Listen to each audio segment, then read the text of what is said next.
If we get it. Let's see if we get it. Damn, see it and it worked. Oh, we were too crazy. We were too crazy for the thumbnail. That's what it was. What up?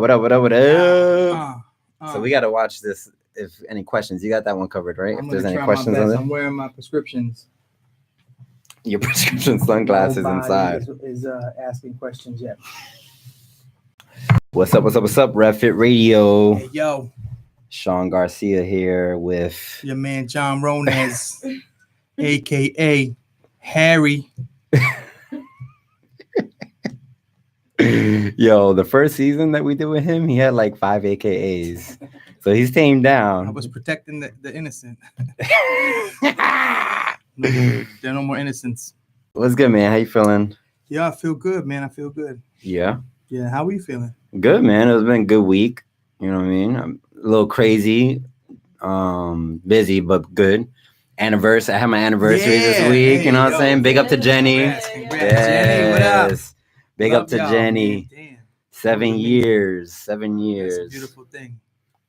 I don't want to tell y'all what we were celebrating. 7 years of what, you know? Hey. Nah. Healthy living. Yes. No, 7-year anniversary. So we did she was sick this week, but she was feeling good enough on the anniversary. We went out. We got some ramen, some fancy ramen. Dope. Yeah. That's dope. Yeah. It costs a lot though. It's like noodles. It's like noodles. You know what I'm saying? It's noodles and spices. But they had the goose yolk in it. Yeah. That special yolk. It was never goosey. seen Nacho Libre? It was goosey. Yeah, give me superpowers. They gotta climb the mountain to get that egg. Yeah, that's how you win those fights. So yeah, I got off the train coming here and I went the wrong way. I never know. I got the good sense of direction, right? Like I'm a driver. So I'm always good when I'm driving, and when I'm walking, I don't really care if I get lost. Like I enjoy getting lost because I feel like that's part of the process. What process? Process of what? Living, exploring. Oh yes. Meeting people you didn't know you were gonna encounter. Well, I don't like to meet people that much, but you know, like I don't mind being around people. I just don't want to talk to anybody. But for some reason, I left the train and I had no concept of where I was, and I was trying. And this is Penn Station. I was coming out by the Garden, and I was very much familiar with the area. I started walking. I bumped into someone I knew, very New York moment, and we were talking for like 3 minutes, and then we kept it pushing. But then I was like, man, I think I did this last time. I really was walking for 10 blocks. And I was like, I saw all this last week. And then I got to like Fifth Ave, and I said, hold up. That's when we were walking home. I'm going east. I gotta go west. So it took me a little longer than expected to get here, and I felt like I was bugging out, which is a nice segue into today's topic. Yes.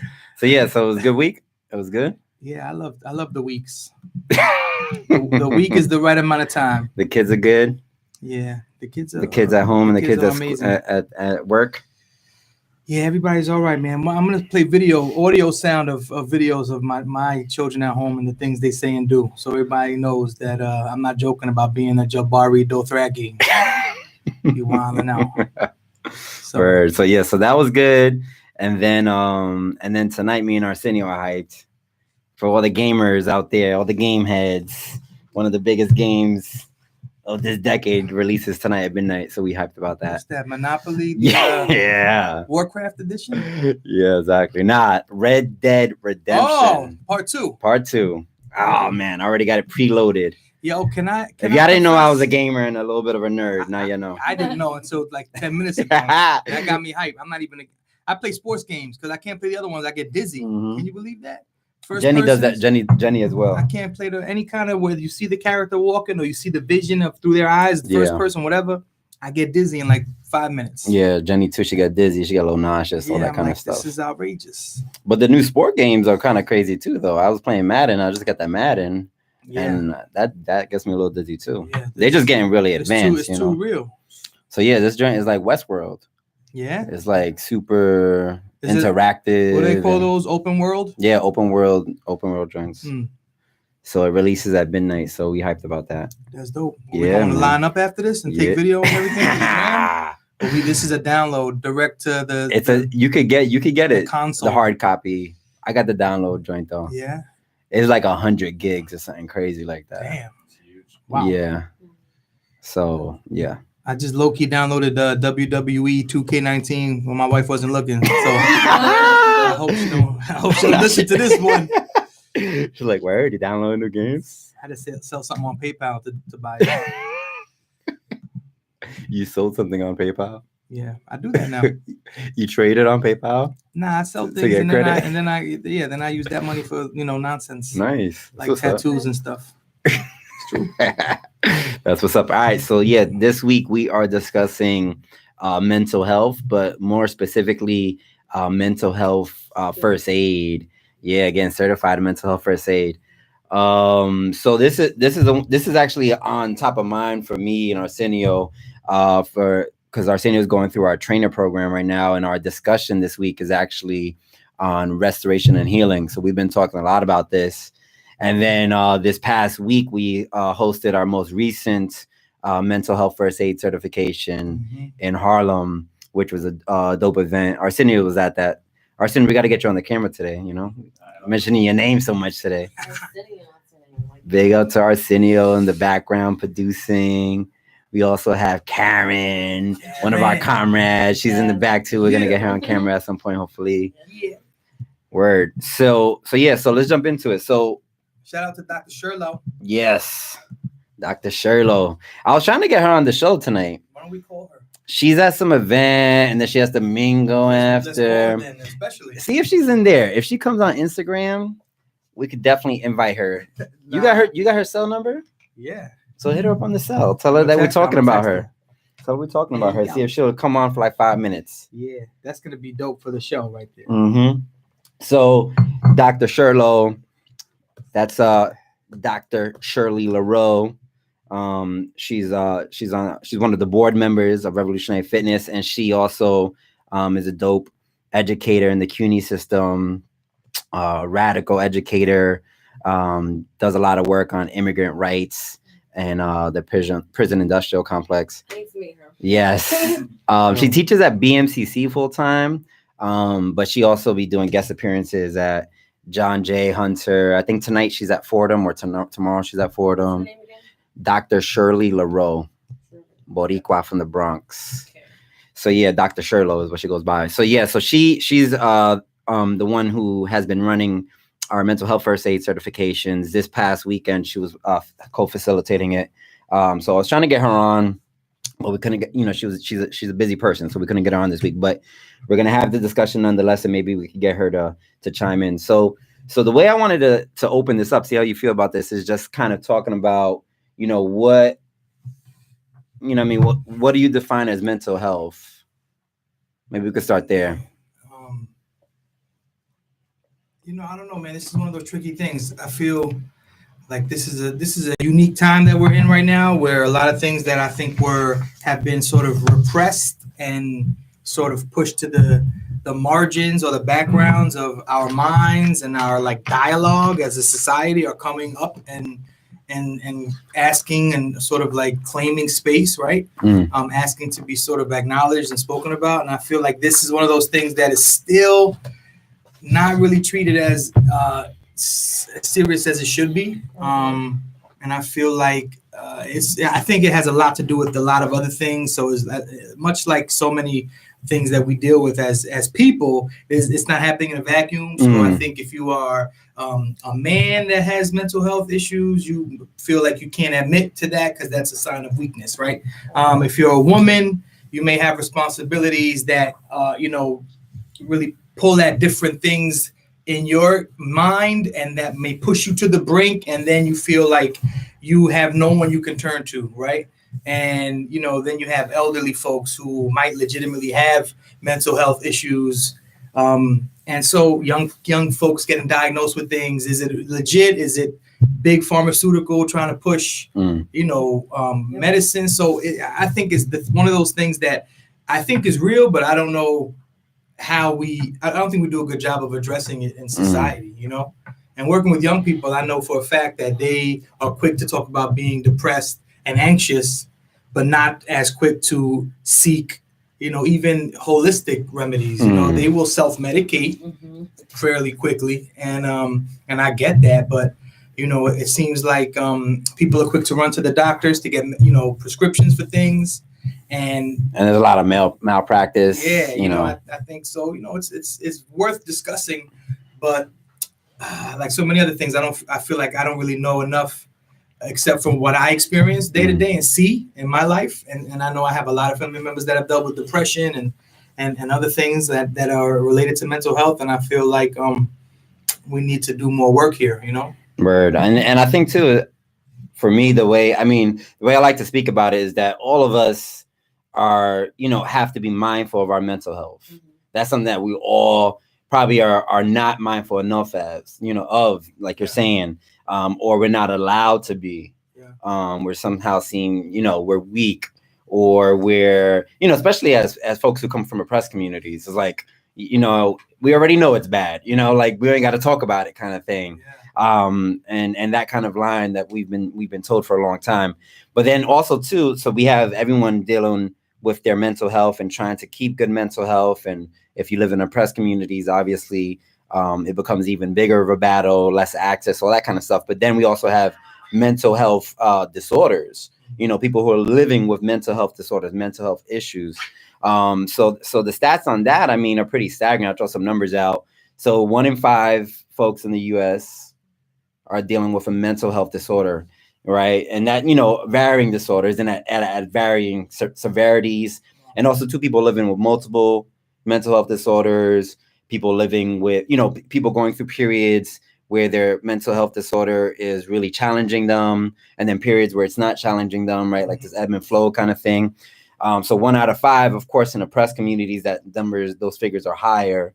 So like in the African-American community, we're talking like 1 out of 3. It's even higher amongst African-American women. If we talk about the LGBT community, we're talking nearly 50% of the LGBT community, LGBT youth being at higher rates, right? The highest rates of suicides are found amongst, you know, LGBT youth, especially transgender youth. So all, you know, and we're in a suicide crisis in the US, something that, you know, when someone famous dies, we kind of talk about it a little bit, but then, you know, we don't talk about it as much day to day, and it's happening all the time. And you as a teacher, have you ever experienced, has anyone ever completed suicide that you know through school? No, but when I was in high school, there was a member of the acting club that was. I went to an all boys high school, but there was a bunch of sister schools that came and participated in the, I forget what they called it, the club that was, you know, basically putting the plays together. And so she killed herself, and I remember that just like shaking the whole crew of actors, and then it became a topic that was discussed. But it was one of those things that, you know, it was like, oh snap, that's messed up, you know, and that was it, you know. If as always, you know, guidance counselors will be made available if you want to talk, if you need, you know, to be excused from class and stuff like that. So that was like the first time that I remember it being so close, you know. And then I had heard stories of family members that had, you know, committed suicide and stuff like that. But it was very much a thing where nobody really wanted to talk about it, you know. And I remember this one moment in college where we were, I forget, it was a literary criticism class, and we were talking about revolution. And I raised my hand and I was like, you know, I think suicide is the ultimate form of revolution. I was trying to make a point. I wasn't trying to advocate or push anyone to want to commit suicide. And the way that the professor looked at me, like, what? Like, how could you, you know? And then I think she caught herself because her reaction was so strong. And then she said, well, you know, there are so many religious implications and all this other stuff. And once she said that, I was just like, you're not hearing what I'm saying. Yeah. I'm trying to make a point about, you know, sort of saying I don't want to be a part of society anymore. And I think that is really at the core of it, right? I think Robin Williams, there was a quote that he said, even in a house full of people or in a room full of people, you can feel alone. And I think that's it, right? I mean, that whatever causes you to get to that point, you just feel like you have nobody, you have nowhere else to turn, and that becomes a viable option for you, you know? And where I work, there are so many folks that are in place to support young people. That doesn't always work either, you know? I mean, I see the self-medicating side of it more than I see the suicide side. But I think that is part and parcel, and maybe the precursor to moments where suicide can become a reality? Well, they say most folks who I forget what the stat was, Arsenio, but like people who complete suicide, no. So complete. So we just say complete versus committed, right? Committed suicide is like an old kind of term that we don't want to use anymore, because committed, implies certain things. You know what I mean? That term. Exactly. So we say complete suicide. So, but people who are intoxicated, like most people who complete suicide are intoxicated. You know what I mean? They're high, they're drunk. You know what I mean? They got to get themselves into a certain state, drop certain inhibitions in order to, find the ability to complete it or whatever. So definitely, I mean, it plays a role in it. And then, there's self-medication, and then there's where does that become substance abuse? You know what I mean? Where am I self-medicating with some plant medicine like weed or something like that? Where am I just having like a drink at night to de-stress? And when am I, abusing drugs and getting, entering in alcoholic states? So in any case, the way that they like to talk about it at the mental health first aid certification, in terms of like how do we kind of start understanding what mental health disorders are, or people who are living with mental health issues, is really the term they use is it going to affect their ability to live, love, learn, and what was it? Laugh and learn. So live, love, laugh, and learn. Does their mental health disorder like start drawing up barriers? Are my relationships like being affected? Like I'm getting, maybe I'm in a state of depression and I just don't want to see anybody. I don't want to be around anybody. I'm easily agitated. I'm screaming at my kids. I'm being toxic to my partner. And is that what do you call it? Whatever. What, you see this gesture I'm making? Nah. I'm trying to say. No. Is that one of those things where there is an order to it?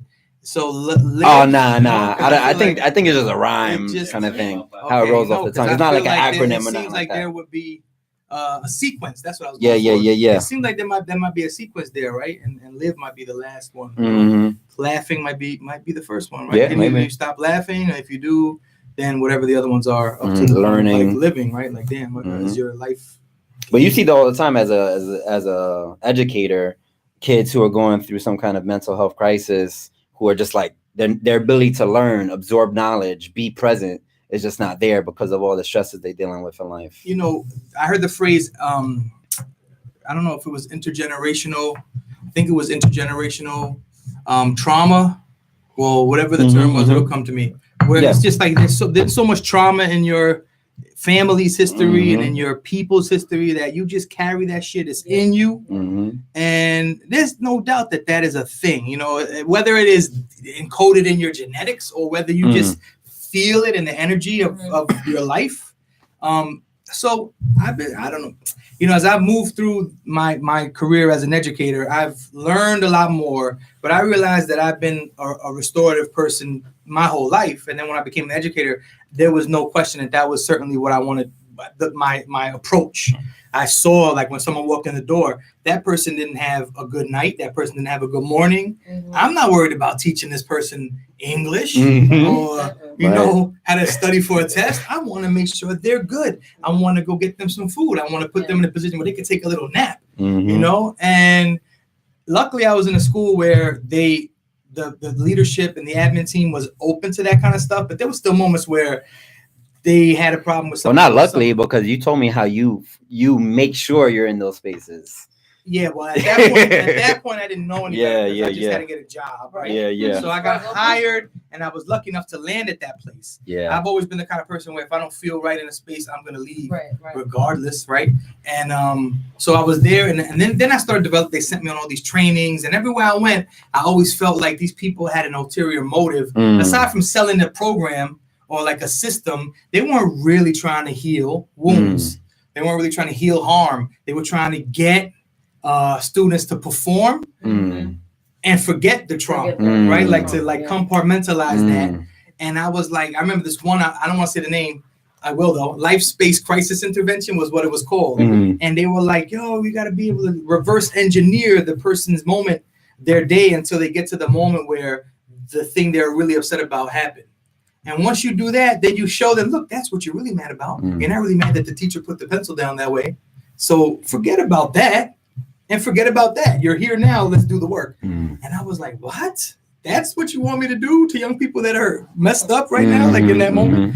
And so, needless to say, it didn't go well after that. And I think they've changed the program since, I heard at least. And I've been on a bunch of different things. Then I was a part of the first training in the public school system for restorative approaches. And that was where I realized, oh, snap, all this time, that's what I've been. And it's very much sort of like acknowledging the reality that we are in a broken system, or a system, I should say, that works, that does what it's supposed to do. And that is not really value everybody as they are, you know, a certain value certain people more than others.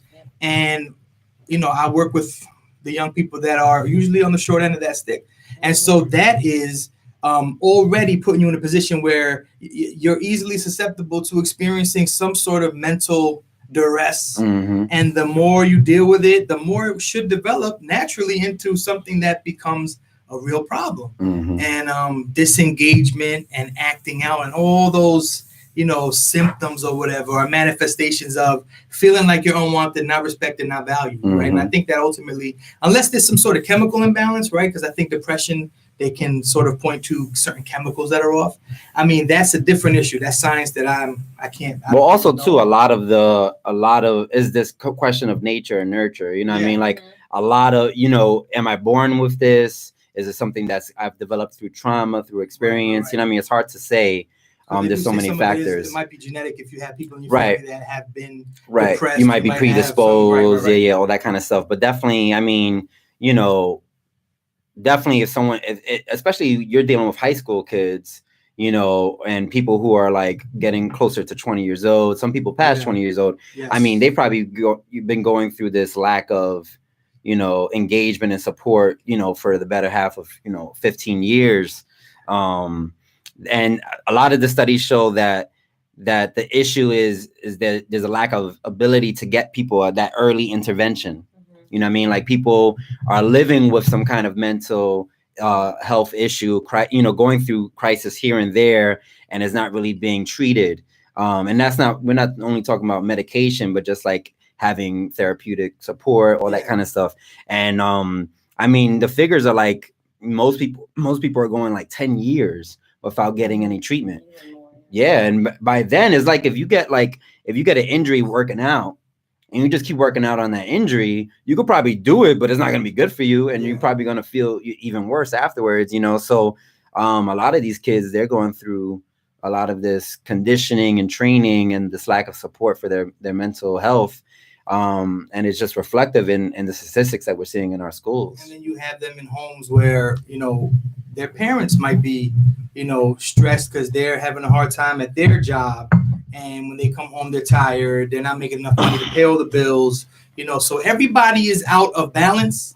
And so the last thing a parent wants to do is have to hear from the school, talk to the teacher, your child is this, and that. They've heard it for years, you know, so it's just such an unhealthy environment when it's at that point, you know. And I feel like these are always the young people that I love the most, you know. And I feel like that is something that I struggle with on, you know, in my process. Is love is really what has motivated me to do this work my whole career. And it wasn't until I had my own children that I was comfortable saying that, you know. It was and that I'm passionate about it. I used to have beef.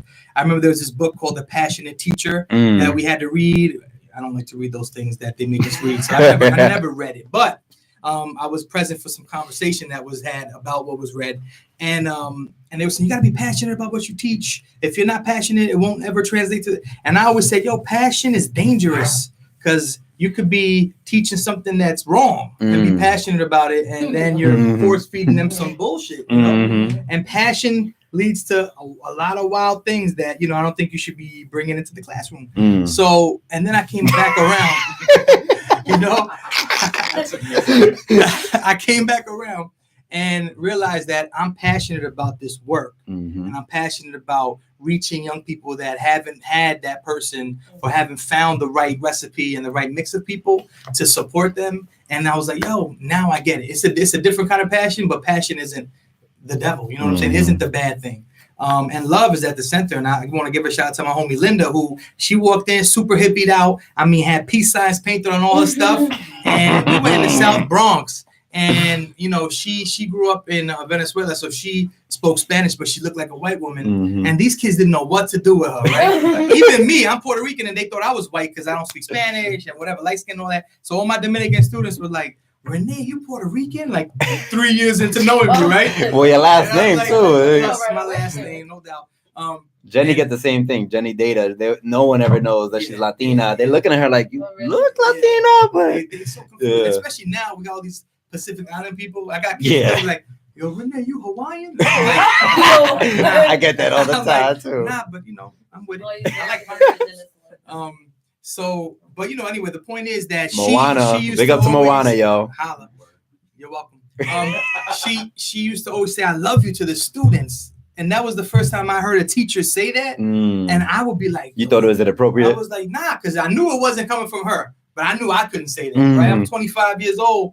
You know, I'm still wilding outside of my job, you know, and I didn't want to just, you know, there were a lot of students that were 18, 19, you know, it's like I'm trying to keep it very professional, even though I was still wilding in the classroom sometimes, but, you know, I just didn't think that was a place I could go, but I dug the way she did it, and they would be like, yo, Linda, why you always telling us you love us? But she got them, and they knew it, and they felt it, and once you feel it, that is real, she had them doing all kinds of stuff they would never do for anybody else. Because they knew that love was real, and so when I had that moment where I was like, "Yo, it is love. This is what I am bringing with me." I reached out to her, and you know, she came through, and we had, you know, we always are in dialogue, and I met some other folks. So it's like about finding your people, right? And that's what I preach to my young people. Yo, if you're feeling this way, come to me. I don't care where you are. I don't care who's gonna tell you anything. Come to me. Let's work it out. Because I feel like that lonely, that feeling like you have nobody. That's where it all goes sour, you know. And well, especially too because the two leading mental health issues that folks are dealing with is anxiety and depression. Right? You would think like through the, you know, like watching movies is like schizophrenia, bipolarism. I mean, some people has a change of attitude and then automatically they're called bipolar. You know what I mean? Like, it's all these crazy stigmas. You know. I mean, even just the use of the term crazy, loca, all these things that are used in our society. But so if we understand that anxiety and depression are these leading things and many people are dealing with it, but what are people told? You know what I mean? If I'm going through a depressive state, if I'm going through a anxiety crisis, maybe having a panic attack, maybe not feeling like I can get on a train, interact with others, what am I told to do? I'm told, suck it up. Oh, it's just in your head. Soft. Yeah, you soft. It's in your head, shake it off. That kind of thing, when it's like, no, I'm actually going through something right now and I need the support. And I think what happens, especially with young people, and everybody, but definitely young people, is feeling like lonely, feeling like I can't express this, feeling like if I am going through this crisis and I tell somebody, I'm going to get judged. And I think we're making some progress on that. You know what I mean? There's more mental health awareness, I think, now more than ever, but the stigmas are still very strong. And I know, I mean, like if I'm a young kid, if I'm in high school and I'm schizophrenic, right? And I'm having, I'm having voices in my head and, dealing with this, and I'm sitting in the middle of a classroom and I'm just trying to live a normal life.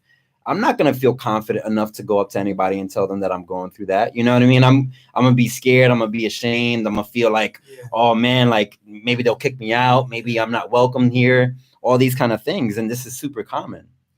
I feel like there's so many ways we can learn, we can get better, we can study.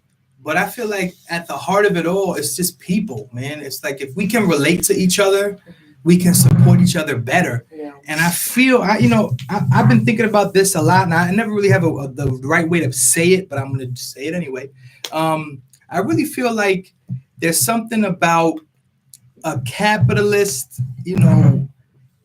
economy or capitalist sort of like mentality where you got to get yours. Yeah. And you can't support, you can't support anyone else because you got to get yours at all costs. And then maybe when you get yours, you could support, and so there was this push in schools to collaborate. Let's team teach. Let's work in small groups. Let's, Bloomberg, when he was the mayor, he shifted the offices in the central to bullpen style. You know, no one had their own office. Everybody was in there. And now when you go into Google and all these places, that's how it is. Everybody's out in the open together, and there's like even more shared spaces, like, you know, where you eat and all that stuff. Yeah. But it's not real though. You know, I mean, when it's real, you feel it because it's apparent. But then there's other places that they're just trying to go through the motions, right? And I see that so much as a teacher when I want young people to work in a group. They don't really know how. They go through the motions, or there's that one person that's going to do all the work. There's the other person that's going to be like, nah, I'm not doing nothing. Everybody sort of has that role. They know who's who. And then they sort of just get it done.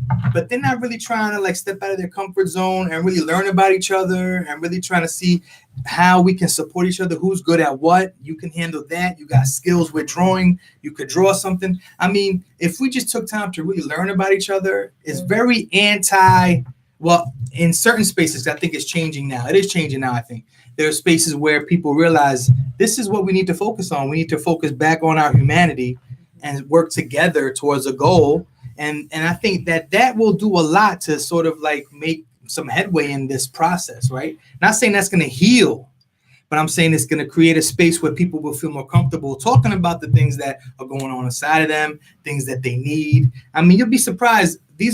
I'm talking about adults that are highly intelligent, that claim to be all about young people, that want to support them, talking about, you know, they just got to get over it. You know, they can't, they just got to come to school. And I'm just, they got to get focused. They got to shake it off. They got to leave that outside kind of thing. This is not real. They're going, whatever they're going through, we can't judge. We can say, they just got to get through it, but they're living it. It's real to them. So how can we shift that approach and say, how can we help you? What do you think you need? You know, so I know that I don't have all the answers, so I constantly reach out to organizations. There's an organization called The Door that is not too far from where I work that I brought students to, and their services are phenomenal. I mean, they have food, they have art studio, music studios, they have classes, internships, they have job placement, and it's all free for members. Yeah, we definitely got to share that in the show notes. There's a lot of cool resources, suicide hotline, the Get Well hotline, mental all these kind of stuff. All these things, all these resources that young people can take advantage of, but they have this thing like they don't want to go. They're hard to trust. They're slow to trust, right? And they don't know if they can trust people because I think they've been shitted on. Well, let's talk about that. Let's talk about that because Arsenio, pass me that adapter. I'm like, wait, this is about to die. To be continued. So let's talk about that because, so we know that there's a lot of stigma around mental health. That there's some shift in it, there's some more consciousness, but it's still not, definitely within capitalist society, it's still not within the interests of the powers that be to address mental health. They profit from mental health. The pharmaceutical industry is one of the leading industries in the world in terms of making profits for the capitalist, governments. So all of that stuff is at play. People living in mental health despair, communities, ghettos where people are killing each other, domestic abuses at all-time high, suicide rates. That's all part of that plan that you were talking about. But then I think, when one does finally want to seek some mental health aid, some mental health assistance, there's some real barriers. There's some real barriers, not only like economically, like, do I have healthcare? Will my healthcare coverage cover this? Am I just getting sent to like people who don't really give a damn, but they're the ones that my healthcare coverage covers? There's cultural competence. Does this person understand where I'm coming from? How many people of color are there that are doing, therapeutic services? How many people coming from low income neighborhoods? The numbers aren't high because it's not high paying jobs. And then if health insurance ain't covering, so I was talking to one of my friends who's a therapist, and they said it's really hard because you want to service the communities that are the most affected, but the health insurance won't cover it. So you can't do that work. So then you're forced to work, in the more affluent communities because that's how you're going to be able to pay your bills, and then at a pro bono part-time basis doing work in the community. So there's no support for that work, or it's fake kind of support. So now if I want to go to a therapist, they're not knowing where I'm coming from. They're not knowing like my cultural background. my cultural beliefs that are playing into mental health, cultural practices. They're not knowing the neighborhood that I grew up in and the issues that I'm dealing with. They're not, understanding maybe I'm queer. They're not understanding the struggles I'm going through as a queer person. Maybe I'm a woman. They're not understanding those struggles. Transgender. I mean, all these things start playing a big role. So the access becomes a big issue.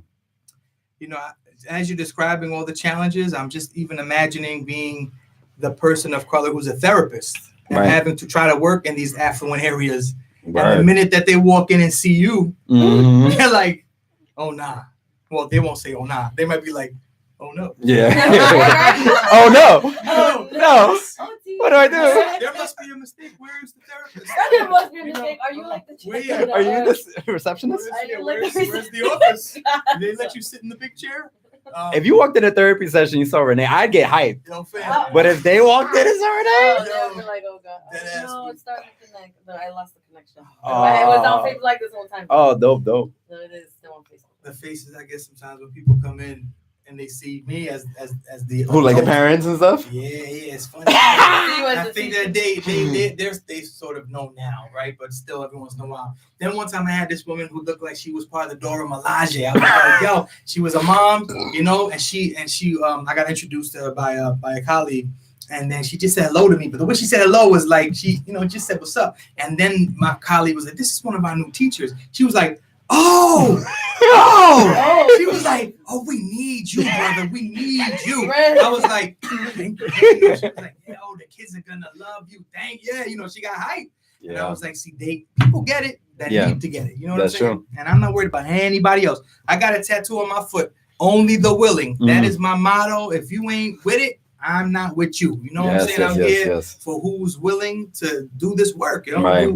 Who's got to be there riding, because that's what we got to do. We got to ride for our people, even if they don't realize they need it. Yeah. You know what I'm saying? Because we know and we're here. So this is tough work, man. This is tough work. And I used to teach economics. I taught economics, and we used to use this book that was a real world economics kind of approach, right? And one of the things we looked at was college majors and how much they pay. And at that time, the major that paid the most right out of college was it was oil, basically finding where there could be oil underground. It was an engineering fracking majors. Called something engineering, petroleum engineering. That's what it was called.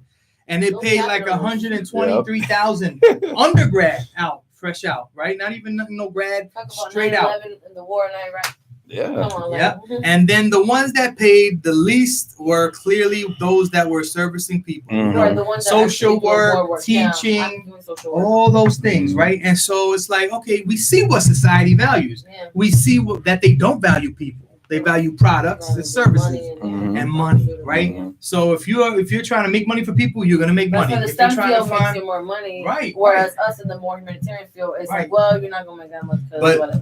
It's great work, but you really ain't gonna like this money. Is the real work, and So yeah, so now if I'm coming from a repressed community, which of course has the higher rates of mental health issues, right now I don't even feel like I could get that help if I need it. Like that's a real struggle for me. Like I'm always like, damn, I wish I could get a good therapist. I'm always looking for a good therapist, and then I'm like, but I can't find one. Like they either don't get me, they're whatever, or I just can't afford them. You know what I mean? So I'm thinking now, all right, and I'm a cis male. You know what I'm saying? Like I'm not rich, but I'm not, on a fixed income. Well, sometimes I am some weeks, but you know what I mean? Like, and even me, I'm like, damn, and I work in the health industry, you know what I'm saying? So I have all these relations with mental health workers, and even still, it's a struggle for me. So I'm thinking about the rest of the folks that I'm working with in the community and the struggles that they're dealing with. And then if I'm a young person, not knowing about the different services that are open to me, or just having a lack of trust. I think that's real. Like, I just don't trust you. I'm not going to open up to you because I don't trust you. I remember when I was in high school, I got pulled out of class randomly. No one told me it was going to happen. I got pulled out of the class by the school social worker or therapist. And I was like, why is this white boy pulling me out of class right now? You know what I mean? Like, what is happening right now? So what happened was my advisor, who, you know, big up to Miss Fitzpatrick. She definitely supported me a lot, but she definitely didn't come from where I came from. Yeah. So, but she took a liking to me, you know, she saw potential in me, all that good stuff. So she definitely supported me, but she went out of bounds, in my opinion, told the school therapist that she thought I needed to see him because I was dealing with some issues at home and all that kind of stuff. Mind you, all the kids were, but she called me out, whatever. So immediately from jump, I didn't trust this dude. I'm like, who is this guy pulling me out? He's trying to make me feel like I was like getting angry. I was like, yo, why'd you pull me out of class? Like, what's going on? Like, why am I being targeted kind of thing? Also, it was Spanish class. So I was trying to get my Spanish game up. I'm like, I'm Puerto Rican, dude. I was struggling. I blame it on my school therapist for pulling me out of Spanish class. Eventually, though, he ended up being one of the best experiences in my high school career. You know what I mean? So I really believe in therapy. Like, this dude really, like, I mean, he looked like Mark Wahlberg. So I was like, all right. You're cool. You look like Marky Mark. So in any case, so me and him ended up connecting, made a good friendship. But, you know, I mean, just to keep going with this, like, issue of trust, you know what I mean? Like, that's real. And then if I don't trust you, how much you going to get out of me? And how many more barriers am I going to put up? The foundation of everything. You know, if there's no trust, there's no change, there's nothing. It's just you are going through the motions, right? You're just passing the time. Yeah, that's funny, man. But I've discussed my own issues with my own rage and temper and stuff like that, and my wife convinced us to go talk to somebody, and she couched it under the help with discipline, right? Because I was yelling too much and stuff. And so we're sitting there, and I told her I wanted to be with a woman of color. That's who I wanted to go to if we want to talk. I wanted to, like. Oh, we talking about therapy? I thought you was like. I thought it was like. I'm like, what you talking about? This was like a family therapist, yes, right? yes. You know, it's just like I needed help. I couldn't get my mind around the fact that this little kid is just like me, right? And the things that I do as a 37-year-old man, he's doing as a 5-year-old boy, and I don't think that's right. Well, and also too, thinking, I mean, as a parent, there's a form of guilt too, because you're like, all right, my mental health disorders, the stuff that I'm dealing with, now I'm passing on to this child, or now it's, you know, spilling onto my parenting. You know what I mean? I'm screaming too much. I'm getting anxious too much. All that kind of stuff, and you feel high levels of guilt. The wild thing is that it was she. I don't know if she okey doked me, but she definitely was like, "Oh, we're gonna go talk to this guy and help us figure out some different things." But it ended up being a white man, older white man, the exact opposite of a woman of color. So I'm walking in with my own like.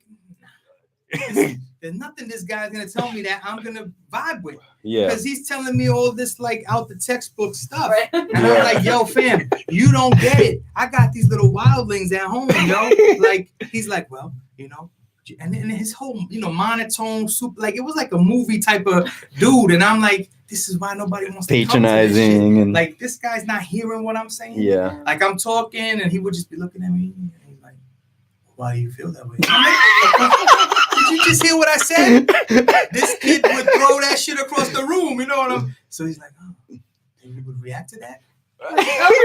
Right, he's like more question rather than trying to dig. Oh my god! I'm about to do it right in this room. Yes, I'm gonna react to that, you know. And so, out of like appeasing the whole situation, I stopped challenging him, and I was just like, all right. Yeah, then you just close up. Yeah. I was like, but you know, so it worked, but only because I stopped responding to what I was seeing in front of me. And that's what he was trying to say. Like, you can't engage by reacting, because then it becomes about your reaction and not what they're doing. So I got that, but there was no connection. You know, there was no like, yo, I want to go back and talk more. It was just like, let's just get through this. Let's finish this hour. Yeah. So I mean, well, like for me, like I mean, my mother's bipolar, my father's schizophrenic. So I grew up with both my parents going through crazy states of, and let me take back that term, crazy, very stressful states of mental crisis. Crazy, yes, it was slang, but I'm trying to get rid of it. No, I respect that. Wait, so y'all both have a therapist currently now? Y'all say, or y'all you're looking to find. Yeah, no, I don't have a therapist, a professional therapist that I'm working with. I have therapists in my world that I tap into every once in a while, and I definitely have therapeutic practices, which I think is important. Like we talk about the self-medication, there is ways to do self-medicating in a very productive way. So I have a lot of therapeutic practices. Sometimes they call it self-care, things like that. But I think mindful moments. Right, exactly. Yeah, and also I mean physical fitness and all these kind. We're gonna talk about that in a little bit too. Yeah, we're gonna talk about that. But and video games, like video games. Yeah, speaking. You know, it's funny. A lot of my family will be making fun of me because I'll be playing mad video games a lot. You know, I'll be playing sports games frequently, and then I realized it was a form of meditation for me because I wasn't thinking about what I was doing. I was just playing the game, and it took me out of what was on my head, you know, and it sort of was like my form of meditation. And once I realized that, I was like, damn, that's why when I'm really stressed or angry or something, I used to write really aggressive raps, and that would make me feel good. And before I did that, I would play basketball and be really aggressive and rough, and I would feel good. I would let it all out. And then I was like, oh man, this makes sense. And then when I start losing, where I have to think about the game, then I don't like it anymore. And I'm like, nah, I can't do this because then I'm starting to get Then you're building up anxiety around this thing that should be when it's just movements, right? And that's what they do about. That's what when you're like humming or you're like doing movements that you don't have to think about. It's all about calming your brain, and that was legit a thing that worked for me. Well, there's a lot of big critiques of people who are gamers, people who are into comics, and why are you wasting your time on this fantasy stuff, this sci-fi stuff? But I mean, that has literally saved people's lives, having that form of expression. You know, a lot of kids who are dealing with high levels of anxiety and depression, this is their outlet. You know, I mean, almost all comic book writers and artists. World that exactly. And also most, if you look at their tough reality. Exactly. And most, if you see the stories that are being written and that are being created are expressions of this kind of anti-capitalist, pro-communal, you know, I mean, that's what's being expressed in a lot of this fantasy. So, I mean, you can't take it to the extreme where you're gaming like, you know, like you're stuck there. And you're not, And that's when I mean, it's just like with weed. Like weed can be a great way to self-medicate, but if it's getting in the way of you living your life, if it becomes something functioning, right, exactly, it becomes something else. Things where you have to start focusing. If you need to have 4 drinks when you come home, because that's the only way you can be able to chill, that's becoming a problem. Right. You know what I'm saying? So in any case, I mean, I know what it's like to grow up with parents who go through, you know what I mean? I grew up in that life, you know what I mean? And it was very stressful for me, created a lot of my stuff, you know, my PTSD, you know, the depression I go through, the anxiety I go through, that definitely was part of it, you know what I mean? Having those parents. So I always think about with my kid, like, damn, you know, me and Jenny have our struggles with mental health, like everyone in the neighborhood. And I'm always like, damn, how can I got to get better at this. I have to fix this. I have to, not fix, that's the wrong term. I have to learn how to live better and deal with mental crisis when it occurs. I have to have the therapeutic outlets. I have to have the professional therapist to work with. I have to have those things in place for my daughter. You know, definitely for me, but for me as a parent, it becomes even more important now. Okay, real quick. So I do have to go. Unfortunately, time is ticking. But this is on Facebook Live. Shawn has me on Facebook, so just go on my big up to Karen. Yo, put Karen on the camera. Spin it around. What? No, but I don't look that good right now. Oh, hey, start to the people. All right. Yes. I want this one too. Thanks for coming through, Karen. Oh yeah, you gotta go on this one. This is the main joint. Yo. Karen in the place. Say what's up to the people. Hey. All right. Yes, we'll see you soon, Karen. Thank you. Definitely. So I would, like I said, check it out. Go on my Facebook, my newsfeed, and you'll see it there. It's saved. I'm sure. I don't think it deletes after 24 hours. Like I think it stays. I be seeing it. So go on it. I don't know if I can come next Thursday, but at least I commented on here. I tagged you in it. Yo, come whenever you can. Y'all keep going. Mental health is important. It's important to definitely get your coping skills, and that's the word I didn't hear mentioned, but that's something that will help you, like you said, to be able to cope before the crisis, before it escalates, and knowing your triggers is very important. So I am a social worker, and I would love to continue. However, I do. I just love hearing y'all. Bye, Karen. And we'll see you at the studio soon, hopefully. Yes. All right. Peace. Revolution all day. Okay. All right. So that what Karen's talking about, this coping. You know, I mean, like you know. can you treat mental health? Yes, you can treat mental health, but you cannot cure, right? It's not like I have a sickness that needs to be cured. That's not what we're talking about. You have to be able to learn how to cope and live with your mental health and create those practices that are going to support it, and also do that advocacy work in the schools, in your communities to change the conditions, because systematic oppression is definitely contributing to our mental health crisis. So I just wanted also too, before we finish, because we only got we're already losing time here, and they're gonna come checking on us too. Yo, big ups to the People's Forum. We forgot to give a big ups. Yo, the People's Forum. I love this place. Big up to People's Forum. They're for the people, for real. If you have not seen us here yet, this is only our second episode. So if you didn't see last episode, we're in the new studio, People's Forum here, 37th Street. 320, right? 320B, I think. Not 320 and a half. 320.5. Peoplesforum.org. Dope ass space. A lot of great stuff happening. People out here, man. Yeah, I mean, like when we were here, there was like a book discussion or something on Mumia. Upstairs, there was something around Latin America. I mean, there's another podcast being filmed on the upper level. I mean, just tons of stuff happening here. Check out peoplesforum.org for sure. So the other thing I wanted to talk about before we run out of time was how, my joint is about to die. What happened to the power outlet? Dang. It's not in. Well, it got to stay plugged in because it's still feeding, I think. We got the iPhone 7. So that joint, 2 years life expectancy. They already set it up to blow up soon. The iPhone's about to blow up.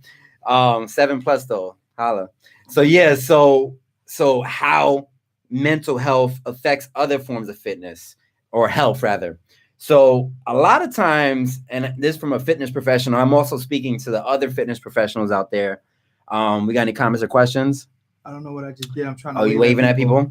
And you switched it around. You turned the camera. There we go. So a lot of times when I'm sitting down with people doing their health and fitness assessments, right? Someone meets with me for the first time. We do their measurements and how many push-ups you can do, all this kind of stuff. We also have questionnaires, sometimes called PAR-Qs. So during this questionnaire, we're asking about people's fitness goals and their obstacles and all this kind of stuff, how much water they're taking. But a big thing for Revolutionary Fitness people's trainers is getting into discussion of mental health and talking about, all right, how's your stress levels? How's your anxiety levels? Are you dealing with any mental health crisis? Because a lot of times people walk in wanting to lose weight or put on muscle or eat better or whatever, look better for the summer. But 90% of the time, and I'm just throwing that number out there from, the experience, 90% of the time, the real thing that they have to deal with and work on is mental health. Yeah. The nutrition, the physical fitness, actually all that stuff is secondary in my opinion, because if you're not in a good mental state, and you can say this as a teacher too, if you're not in a good mental state, you're not even reaping the rewards of that exercise. You might be using this exercise as a form of self-hurt. That might be something that's going on. You might be abusing your body via food, not because you're lazy, not because you like to eat certain things, but because it's a form of you dealing with mental crisis. Eating certain types of foods help you deal with mental crisis better. Drinking, going out multiple times a week, going out drinking all the time. You think it's just like social engagement, but no, you might be going through multiple mental crisis, and this is you self-medicating, you not realizing it.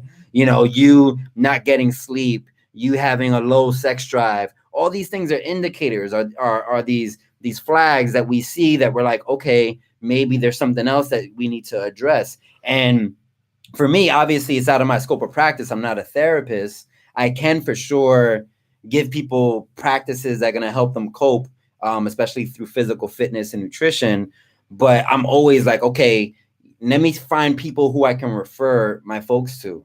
Because if 90% of the people who are walking through the door, like the kids, 90% of the kids, maybe 100% of the kids who are coming through the doors in your school are going through mental health struggles and potentially going through crisis, we have to have those referral systems. You have similar experience working with the kids? Yeah, it's so apparent to me who needs support, not just mental health, just in general, who needs someone that they can trust and get to the point of what the issue is, whether it be mental health or, self-confidence, which I think mental health, is all encompassing, whether or not it's something that you can diagnose that is a pre-existing condition or something that is just as simple as believing that you can do something. It's all related. And I think that the first step is really believing that you have someone that's going to hear you and hear what you're really saying, not hear you from the, through the lens of authority in the school building or like someone that's there as a job, and I try to do that all the time. And sometimes it works, sometimes it doesn't. I'm not for everybody. People need to find their people. Well, and also you're not perfect. So you might sometimes, but I think about that too. Like sometimes like I'll come off wrong to people. You have to be almost your best self when you're working with people who need you like that. Right. And that's impossible. Right. And so I think I try to make myself as human as possible also when I'm working with them. Like, I'm forgetful. I'm this, I'm that. I let them know all the things I'm terrible at. But I tell them, but I got your back like nobody else, right? So you might have to remind me a few times to hit up your teacher or whatever. But like, I'm going to do it. I'll walk with you somewhere. I'll take you to the door, whatever. But, there are the things that I'm terrible at. But if you need me, I'm going to be there, And I think that they hear that. And that is something that could be transformative. So, without a doubt. And if they get in that crisis, they know that there's at least you're an option. Yeah. And I, for me, I'm trying to get better at I want to be more transparent about my mental health crises and my mental health disorders. I want to be transparent about my depression. I want to be transparent about my anxiety with my students, with my loved ones. For so many years, being a man, being like the one dude in the family who was the normal, I put that in air quotes, like the normal one, the successful one, while everyone else was either, on pharmaceutical medications or in and out of the prison system, in and out of the shelter system. I was like the one person that people could look to as like, oh, well, at least Shawn is making it. But a lot of that put pressure on me where I couldn't express the struggles I was having. And even in the work that I do with Revolutionary Fitness, I walk into a space, I find myself forcing myself, all right, even if I'm in a funk, I gotta be that guy. I gotta be the supportive one for everyone. And I gotta stop doing that. I gotta be like, yo, I'm having a bad day. Yo, I need support today. Yo, I don't feel like leaving the house. Can you hold me down today? So that's a big thing. And then also too, recently, I have, I guess, a guilt attached to this. I talked about it at the mental health first aid certification, a little bit of guilt attached to this, not so much, but recently there was a young brother who completed suicide in the RevFit community. So we posted about it on the RevFit page. So Joshua Martin, 21 years old, young brother from East Harlem. So someone who had been around the RevFit community, who had done work with us, worked out with us, was a member, was aspiring to go through our People's Trainer certification. A couple semesters ago, wanted to go through our certification. Like last minute, he fell through. He didn't go through with it. And I kind of gave him a hard time, because of being in that leader role and trying to, you know what I mean? And I feel kind of guilty, because I think I was a little harsh with him, but you can never know in retrospect. But in any case, I think there's definitely times where Shawn could be a dickhead. Shawn could be an asshole. Some people, sometimes I rub people the wrong way. And it's usually, I think, in my opinion, a misunderstanding where I'm really trying to be genuine and I'm trying to help you. And sometimes it can come off a little snarky. And, so I'm working on that stuff. But in any case, so Joshua, Joshua's mom, the way I found out the news, Joshua passed in the spring, but it was like a week and a half ago, or not even, like our last episode. It was probably the next day, that Friday. So last Friday, I walked out. I was locking up the studio, and this woman was walking by, and she was like, "Oh, is this your place? We start that joint." So she was like, "How do you do that there?" Word. Go to the live. We're just getting the IG right. So I'm locking up the storefront of RevFit up in Harlem, and she's like, "Is this your place?" And I was like, "Oh yeah." And she was like, "Oh, my son used to come here." And I was like, "Oh, what's your son's name?" And she was like, "Joshua." And I was like, and I didn't realize, I didn't put two and two together that she was you know, that he was gone. So she started talking, and, you know, she was like real level-headed or whatever, talking about, oh yeah, he told me he used to come here, he used to take classes or whatever. And then she was like, oh, he committed suicide. And I was like, what? You know, like, this threw me back, because this is like a 21-year-old kid who had just recently traveled to Japan to study judo, who was like, you know, in college, you know, like the same kind of kid I was, you know, the kid from the hood who was trying to get out of the hood, who was going to college and trying to do the right thing. And who probably looked like, she even said, oh, he was a smart one. He was the one that was going to make it, kind of thing. But he, you know, he completed suicide. And so she had a lot of questions. She was just like, oh, you know, what did I do? What happened? Why? And then also too, the Latino thing came out, the stigma, where she was like, oh, how could he do this to me? Yeah. You know, like anger, you know, and I understand where it comes from, but that's a cultural thing that we've been taught, where we're angry at the person who's going through the mental crisis. Yeah. How are you being so selfish? Why are you taking this out? Not only people who complete suicide, but just like, if, say for instance, I know that someone I'm like a loved one gets into a mental health crisis and they start coming at me sideways, and I can identify, oh wait, this is something else. This is not them beefing with me. This is something else. But I'm like, oh, how could they be so selfish? Yeah. You know, like, I'm here for you. I'm your loved one. Why are you taking this out on me? That happens a lot. So in any case, so she started talking about him, and me and the two other members just kind of gave her a listening ear, gave her hugs. Then she started opening up, getting more emotional, started crying. And, you know, and I think it's you know, so it was hard to hear that. And it made me think like, wow, you know, this mental health stuff, I got to be more mindful, especially with the young people, you know, how we're interacting with one another. Like you said, being human and treating each other like human, and not, you know, not being perfect and all the time, and knowing that we can't be perfect, but really trying to be as good to each other as we can. Oh, come in here. Hey. What's up? Special guest. Oh, special guest messing up the Instagram. I got it nice. Juancito. What's up, man? So we're just talking mental health. We're about to wrap up. So you jumped in last second. Good. Word. You know, oh no, it's there. Oh shit. Just you talking. You know, I'm feeling fucked up because this is so heavy. You know, and yeah. Usually our podcast is really funny. Yeah. And now we talking about suicide, and it just got really heavy. Shit, yeah. I had a conversation with a coworker who felt I was being too hard and inflexible with them, and I said, I don't have space for adults that do dumb shit. Mm-hmm. You know, I got all the space in the world for kids that are messing up and for like them to make mistakes. But when you're a certain age, I feel like you should know better. And if I come to you trying to correct it and it doesn't work, I got nothing else for you, you know.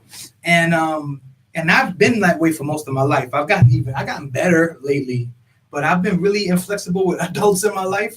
And there's a lot of people that I don't deal with anymore, that I'm feeling like they might have been going through some shit I wasn't really open to or aware of. And I'm feeling bad about that shit right now. That's how it is, man. No, I feel like I got to send some text messages. But that's part of that decolonization, unpacking that stuff. I mean, you know, mental health issues are real. Mental health crisis is happening at really high rates, and we're interacting. You know, I'm going through my mental health crisis, and you're going through your mental health crisis, and there's lack of systematic support. Right. You know what I mean? So it's a hard thing to manage. We all got to get ours. Yeah. We're not really looking at each other as potential, you know, support systems, right? It's like, damn, this person's crazy, and then we all wild, you know. So when you find community in a space where people are trying to like respect and absorb and support you as your whole self, that's like everything, you know. Mm-hmm. And those are the spaces you gotta, and the communities you have to seek, and they're out there. RevFit is one of them. Yeah. What's some of those hotlines that we have? So we have the 1-800-GET-WELL, right? Is 1-800 or is 188? Double check. So we're gonna find that out. We'll put it in the show notes for sure. So Shawn is in the place. Juancito's here. So that hotline, Get Well, that's so you can, if you're going through a mental health crisis, or if you know someone's going through a mental health crisis, it doesn't have to be that they're contemplating suicide or anything like that, if there's any mental health issues that one wants to work on or is dealing with, you can call up that hotline. What is it? It's 188 NYC Well. 188 NYC Well. I gotta get well. Yeah, and you can also text well to 65173. 65173. So we'll put in the show notes. So that hotline is actually, you could be undocumented, you can be lacking insurance, whatever. Believe that? Yeah, yeah. So it's vetted for sure. No police intervention, all that kind of stuff. Okay. Because that's always the issue too, right? Someone's going through a mental health crisis, and you call 911.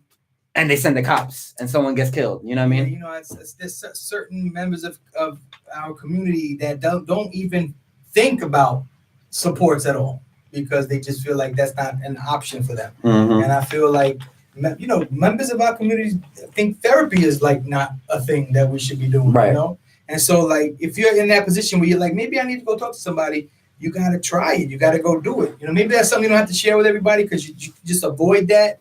And then maybe you can break it down, you know, if you feel like you have to. But, you know, it's just so complicated, man. You gotta do what you need to do for yourself to get right.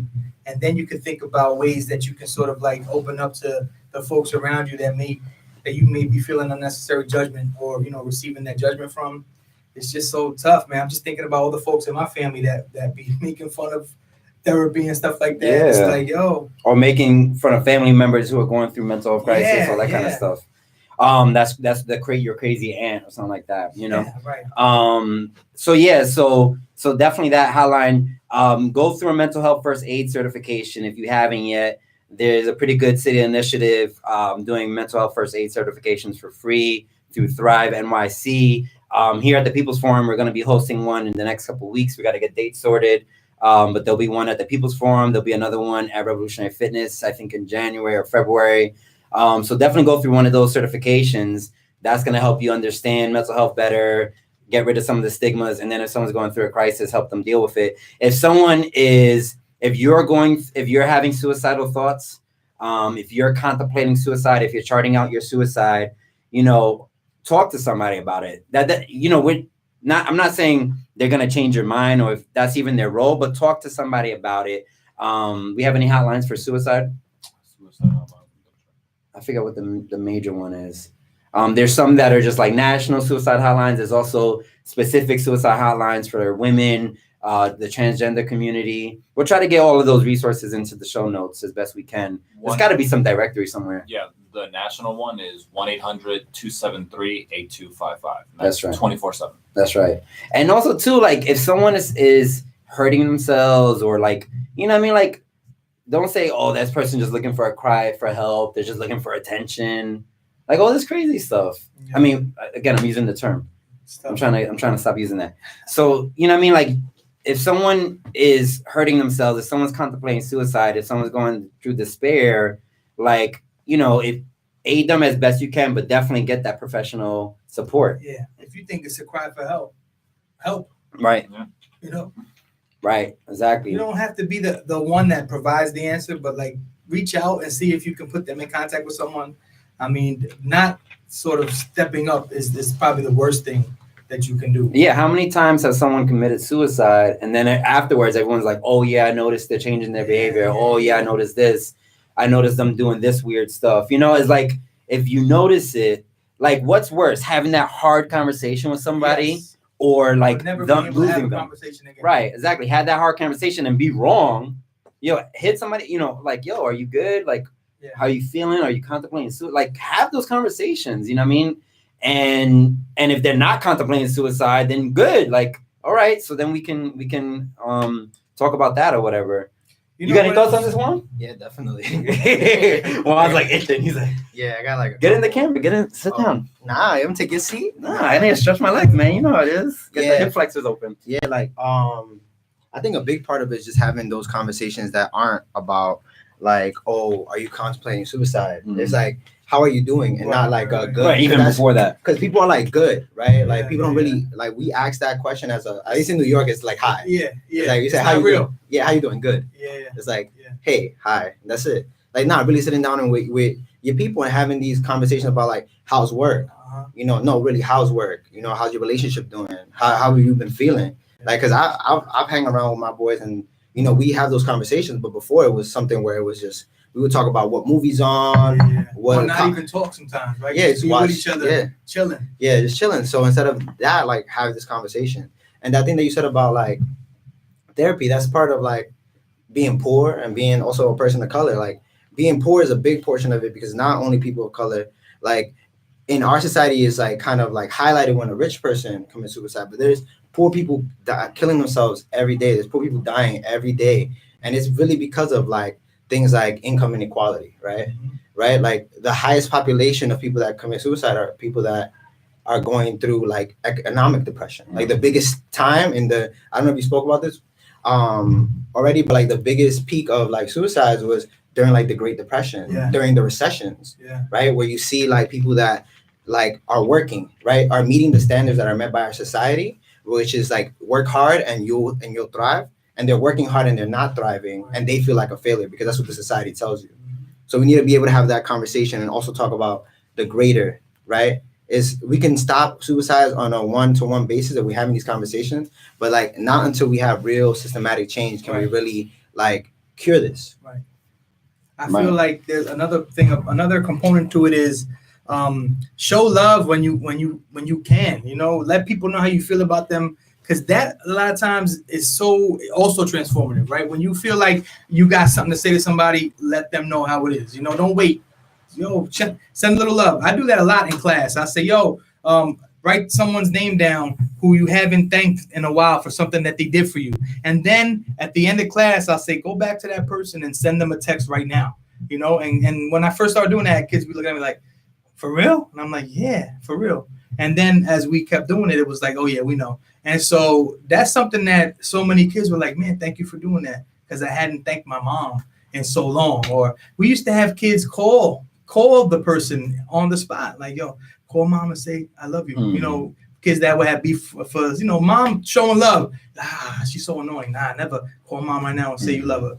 One time I did that and the mom's like, are you okay? Is something going to happen to you? Because they did that, right? It's like, nah. But no, I think what you're saying too is like checking in with one another, but definitely also checking in with the people who you don't think need that check-in. Yeah. Like your leaders, your mentors, the service providers, you know what I mean? Your teachers. Right. Like, that's what I'm saying. Like, how many people who have asked me in the past, like 3 years, since I became a father, since I opened this business, how I'm doing? Right. Almost nobody. Yeah. And I'm constantly every day investing a lot of emotion and support into people. And I'm like, damn, like, I'm just like giving a lot of myself. Mm-hmm. And it really just recently was like, nah, I got to start, you know, protecting myself and making sure that I'm good. But also too, like, you know what I mean? If you're listening to this, ask how I'm doing. How you doing? How I'm feeling. You know what I'm saying? I'm doing good. I'm doing all right. I mean, I've been stressed a little bit lately, but I'm doing okay. I've been in worse states, but I could say I'm very happy. I'm very happy for sure. Me and Jenny are doing a lot of good work together and things are good. But yeah, I think that's important, like having those conversations. And society doesn't like when people take care of themselves. Yes. You know, they don't like when people say, I need to take this day off because I'm not feeling good. I need to take this mental health day. They're like, what? Yeah. Mental health day. It was important to do it in community, right? Because that's the other thing. Like people will have like horrible emotions. They'll have depression, and like being by yourself may not be the best situation, right? Like I know people that I'm really close to that are like introverts, but like the second that they start feeling like these moments of depression, they'll hit you up and you'll be like, oh, what you doing? Mm-hmm. This and that. And like when somebody does that, especially somebody who's not like that, you should be aware of that. Oh yeah. Let's chill. Like, you know. Well, that's part of that first aid certification is like knowing to where those signs are. Sometimes like the we talked about, what's the guy from Lincoln Park that completed suicide? Bennington Chris. Well, the story with him is interesting because he's someone that was very transparent about his depression and his struggles. And it was like, it came around Christmas time and him and his family, he was like super loving and open and like the happiest he's been in a long time. And his wife thought that was a sign of him being good. Like, oh, wow, he's made a big milestone. But what it really was like, he was good. He came to peace. Like, I'm going to do this. I'm going to set up my family and all that, but I'm good to go. I've made that peace. So if you see that drastic, that's part of the certification is watching those signs because, I mean, not as dramatic as suicide, just mental health crisis, watching when people have these behavioral changes. But I think we're getting kicked out soon, right? Yeah. So we wrapping up. It was a good episode. Again, check out peoplesforum.org. You know, check out Juancito. He's here. He's a cultural coordinator. So a lot of cool programming being organized here all the time. Of course, hit up Patreon. We started doing this Patreon thing. Yes. Yo, big up to our newest Patreon supporter. Let's give a shout out. We know who this is. Hey, yo, shout out to my brother Nabil. Yo, the illest MC ever, for real. He is actually my favorite rapper, but he doesn't really rap anymore. He is a dope-ass actor now, and he just supported us, our newest supporter on Patreon. So go to Patreon if you like the work that we're doing. It could be like $1 a month. It could be, you know, $100 a month, whatever you have access to. It really makes a difference. You know, we do this for free. We don't get paid for any of this stuff, but definitely it's a sacrifice on our lives to be here, be away from our families, get the gear, put all this stuff together. So the support is definitely helpful. We're trying to do some upgrades with the sound and the mics and all that good stuff. We need some new tattoos also. Yeah. And we're also trying to pay our people, you know what I'm saying? We got our producer now supporting, you know, we're trying to get some other folks to support. You know, we want to be able to pay our folks. We're trying to build community that is sustainable and a real thing. So if you're in New York, if you're close enough to come kick it with us, come through to the Justice Center, come kick it with us. You know, and we might have 3 or 4 folks, you know, as our audience. Just come through, man. If y'all feel like you need to, you know, someone to talk to, you don't have anybody, hit us up on the gram, you know. Hit us up on the gram. Word. RevFit NYC, RevFit Radio. All right, cool. So we out of here. We'll see y'all next week. Peace.